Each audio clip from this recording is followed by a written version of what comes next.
ನಾನು ಈಗ 23 ವರ್ಷದಿಂದ ನರ್ಸಿಂಗ್ ಫೀಲ್ಡ್ನಲ್ಲಿ ವರ್ಕ್ ಮಾಡ್ತಾ ಇದ್ದೀನಿ. ಆದರೆ ನನಗೆ ನಾನು ತುಂಬ ಖುಷಿಯಲ್ಲಿ ಇದ್ದೀನಿ. ಪೇಷೆಂಟು ಅಂದರೆ ಎಲ್ಲ ಥರ ಪೇಷೆಂಟುಗಳನ್ನು ನೋಡಿದ್ದೀನಿ ನಾನು. ಮೇಯ್ನಾಗಿ ಸೈಕ್ಯಾಟ್ರಿ ಪೇಷೆಂಟು ಇದರಲ್ಲಿ ವರ್ಕ್ ಮಾಡ್ತಾ ಇದ್ದೀನಿ. ಮತ್ತು ಲಿವರಿಗೆ ಪ್ರಾಬ್ಲಮ್ ಆಗಿರೋ ಪೇಷೆಂಟುಗಳನ್ನು ನೋಡ್ಕೊಂಡಿದ್ದೀನಿ. ಯಾರಿಗೂ ತೊಂದರೆ ಆಗೋ ಥರ ನಾನು ಇಷ್ಟು ವರ್ಷವೂ ಮೇಂಟೈನ್ ಮಾಡ್ಕೊಂಡು ಬರ್ತಾ ಇದ್ದೀನಿ. ಅಂದರೆ ಸೈಕ್ಯಾಟ್ರಿ ಪೇಷೆಂಟು ಬೇರೆ ಪೇಷೆಂಟು ವ್ಯತ್ಯಾಸ ಇದೆ. ಸೈಕ್ಯಾಟ್ರಿ ಪೇಷೆಂಟ್ಸಿಗೆ ಇಂಜೆಕ್ಷನ್ ಕೊಡುವಾಗ ತುಂಬ ಕಷ್ಟ ಇದೆ, ಆದರೂ ಮೇಂಟೈನ್ ಮಾಡಿದ್ದೀನಿ ಅವರಿಗೆಲ್ಲ. ಆದರೆ ತುಂಬ ಖುಷಿಯಾಗಿದ್ದೀನಿ ನರ್ಸಿಂಗ್ ಫೀಲ್ಡಲ್ಲಿ. ನಾನು 23 ವರ್ಷ ಮುಗಿಸಿದ್ದೀನಿ. 23 ವರ್ಷದಲ್ಲಿ ತುಂಬ ಖುಷಿಯಾಗಿ ಅವ್ರ ಜೊತೆ ಅವರಿಗೆ ಸೇವೆ ಮಾಡ್ಕೊಂಡು ಬರ್ತಾ ಇದ್ದೀನಿ. ನಾನು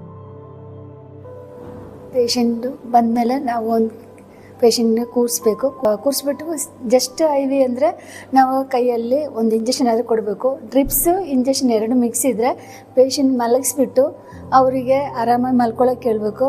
ಆಮೇಲೆ ಐಟಮ್ಸ್ ಎಲ್ಲ ತಂದು ಇಂಜೆಕ್ಷನ್ಸ್ ಲೋಡ್ ಮಾಡಿ ಆಮೇಲೆ ಅವರಿಗೆ ಮಲ್ಕೊಳ್ಳಿ ಅಂತ ಹೇಳ್ಬೇಕು. ಮಲ್ಕೊಂಡಾದಮೇಲೆ ಕೈಗೆ ಟೂರ್ನಿಕೆಟ್ ಕಟ್ಟಬೇಕು.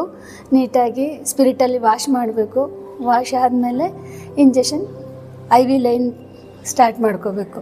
ಸ್ಟಾರ್ಟ್ ಮಾಡಿ ಇಂಜೆಕ್ಷನ್ IV ಇದ್ದರೆ IV ಡೈರೆಕ್ಟ್ ಸ್ಲೋ ಪುಷ್ ಮಾಡಬೇಕು. ನಂತರ ಡ್ರಿಪ್ಸ್ ಇದ್ದರೆ ಡ್ರಿಪ್ಸಿಗೆ ಇಂಜೆಕ್ಷನ್ಸ್ ಇದ್ದರೆ ಡ್ರಿಪ್ಸಿಗೆ ಹಾಕೋಬೇಕು. ಡ್ರಿಪ್ಸ್ ಆದಮೇಲೆ ಫಿನಿಶ್ ಆದಮೇಲೆ ನೀಟಾಗಿ ಅವರಿಗೆ ಹೇಳಬೇಕು.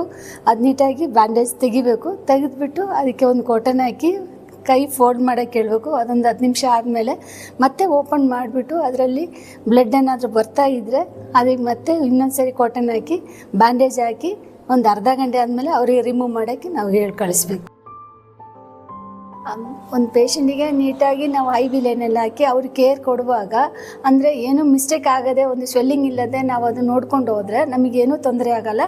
ನೀಟಾಗಿ ಆ ಪೇಷೆಂಟಿಗೆ ಕೇರ್ ಮಾಡಿ ನಾವು ಅವರಿಗೆ ಮನೆಗೆ ಕಳಿಸ್ಬೋದು. ಆವಾಗ ನಮ್ಮ ಮನಸ್ಸಿಗೆ ಖುಷಿ ಆಗುತ್ತೆ. ಮಧ್ಯೆ ಏನಾದರೂ ಸ್ವೆಲ್ಲಿಂಗ್ ಆದರೆ ಇನ್ನೊಂದು ಸರಿ ಪ್ರಿಕ್ ಮಾಡಬೇಕು ಅಂದರೆ ನಮಗೆ ಅದು ಬೇಜಾರಾಗುತ್ತೆ.